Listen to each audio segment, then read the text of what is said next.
বর্তমান সময়ে মানুষ মানুষকে নানান উপায়ে ঠকাচ্ছে।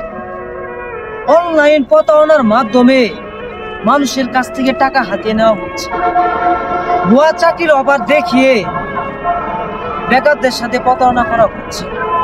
পণ্যের গুণগত মান কমিয়ে বেশি দামে বিক্রি করে মানুষকে ঠকানো হচ্ছে। বন্ধু বা আত্মীয় পরিচয়ে টাকা ধার নিয়ে টাকা ফেরত না দিয়ে বিশ্বাস ভঙ্গ করা হচ্ছে।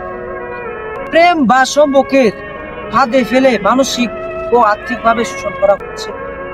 চিকিৎসা ও ওষুধের নামে ভুল তথ্য দিয়ে রোগীদের কাছ থেকে অর্থ আদায় করে নেওয়া হচ্ছে। সামাজিক যোগাযোগের মাধ্যমে ভুয়া প্রোফাইল খুলে মানুষের সাথে প্রতারণা করা হচ্ছে। জমি বা ফ্ল্যাট বিক্রির ক্ষেত্রে নকল দলিল ব্যবহার করে মানুষের সাথে প্রতারণা করা হচ্ছে।